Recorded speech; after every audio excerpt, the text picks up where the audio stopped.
Hello dear students.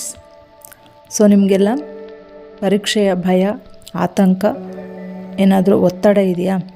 So ಹಾಗಾದರೆ ಬನ್ನಿ, ನಾನು ಹೇಳುವಂತಹ ಸಿಂಪಲ್ ಆದ ಟಿಪ್ಸನ್ನು ಫಾಲೋ ಮಾಡಿ, ಓಕೆನಾ?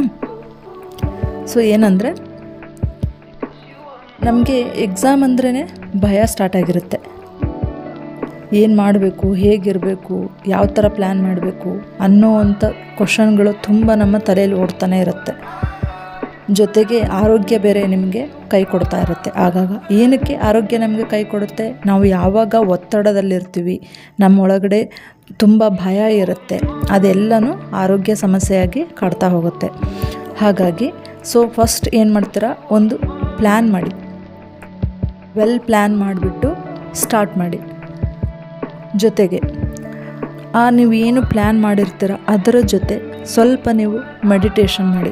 ಯಾವಾಗ ನೀವು ಉಸಿರಿನ ಕಡೆ ಗಮನ ಕೊಡ್ತಾ ಬರ್ತೀರ, ಆಟೋಮೆಟಿಕ್ಕಾಗಿ ನಿಮ್ಮ ಒತ್ತಡ ಕಡಿಮೆ ಆಗುತ್ತೆ, ನೀವು ಓದೋದ್ರ ಕಡೆಗೆ ಫೋಕಸ್ ಮಾಡ್ತೀರಾ. ಸೊ ನೀವು ಈ ಓದೋದನ್ನು ಹೇಗೆ ನೀವು ಫೋಕಸ್ ಮಾಡ್ತಾ ಹೋಗ್ತೀರಾ, ಅಷ್ಟು ನಿಮ್ಮ ಮೈಂಡ್ ರಿಲೀಫ್ ಆಗ್ತಾ ಹೋಗುತ್ತೆ. ಸೊ ನಾನು ಓದಿದ್ದೀನಿ, ನನ್ನ ಕೈಲಿ ಆಗುತ್ತೆ, ನಾನು ಎಕ್ಸಾಮ್ ಬರೀತೀನಿ ಅಂತ. ಆಮೇಲೆ ಒಂದು ಗೋಲನ್ನು ನೀವು ಇಟ್ಕೊಂಡಿರ್ತೀರ. ಸೊ ಅದನ್ನು ನೀವು ಯಾವಾಗ ಗೋಲನ್ನು ಕ್ಲಿಯರಾಗಿ ಇಟ್ಕೊಂಡಿರ್ತೀರ, ಅಷ್ಟು ಕಾನ್ಸಂಟ್ರೇಷನ್ ಆ್ಯಂಡ್ ಕಾನ್ಫಿಡೆನ್ಸ್ ಜಾಸ್ತಿ ಆಗ್ತಾ ಹೋಗುತ್ತೆ ನಿಮ್ಮೊಳಗಡೆ, ಓಕೆನಾ? ಹಾಗೆ ಯಾವಾಗ ನೀವು ಸ್ಟಡಿಗೆ ಕೂರ್ತೀರ, ಓದೋದಕ್ಕೆ ಯಾವಾಗ ನೀವು ಕೂರ್ತೀರ, ಮುಂಚೆನೇ 2 ನಿಮಿಷ ಧ್ಯಾನವನ್ನು ಮಾಡಿ. ಏಕೆಂದರೆ ನೀವು ಸುಮ್ಮನೆ ಕಂಟಿನ್ಯೂಸ್ ಓದ್ತಾ ಹೋದಂಗೆ ನಿಮ್ಮ ಮೈಂಡ್ ತುಂಬ ಎನರ್ಜಿ ಡ್ರೈನ್ ಆಗ್ತಾ ಹೋಗುತ್ತೆ, ಅಂದರೆ ಕಡಿಮೆ ಆದಂಗೆ ಆಗುತ್ತೆ, ತುಂಬ ಪ್ರೆಷರ್ ಅನಿಸುತ್ತೆ. ಆಗ ಏನು ಮಾಡ್ತೀರಾ, 2 ಮಿನಿಟ್ಸ್ ನೀವು ಮೆಡಿಟೇಷನ್ ಮಾಡಿ ಮತ್ತೆ ಸ್ಟಾರ್ಟ್ ಮಾಡಿ ಓದೋದಕ್ಕೆ. ಸೊ ನೀವು ಅಲ್ಲಿ 2 ಮಿನಿಟ್ಸ್ ಮೆಡಿಟೇಷನ್ ಮಾಡಿದಾಗ ಏನಾಗ್ತದೆ, ಏನು ಓದಿದ್ದೀರ ಅದು ರಿವೈಸ್ ಆಗುತ್ತೆ. ಸೊ ನಿಮಗೆ ಕಾನ್ಸೆಪ್ಟ್ ಅರ್ಥ ಆಗಿದೆಯಾ ಇಲ್ವಾ ಎಲ್ಲ ಗೊತ್ತಾಗ್ತಾ ಹೋಗುತ್ತೆ, ಓಕೆನಾ? ಸೊ 2 ನಿಮಿಷ ಧ್ಯಾನವನ್ನು ಮಾಡ್ತೀರಾ, ಮತ್ತೆ ರಿವಿಷನ್ ಮಾಡ್ತೀರಾ, ಮತ್ತೆ 2 ಮಿನಿಟ್ಸ್ ಓದ್ತೀರಾ. ಹಾಗೆ ನಿಮ್ಗೆ ಹೇಗೆ ಅನುಕೂಲ ಆಗುತ್ತೆ ಹಾಗೆ ನೀವು ಟೈಮನ್ನು ಸರಿ ಮಾಡ್ಕೊಳ್ಳಿ. ಸೊ ಅಲ್ಲಿ ಏನಾಗ್ತಾ ಇರಬೇಕು, ಪ್ರಾಸೆಸ್ 2 ಆಗ್ತಿರ್ಬೇಕು.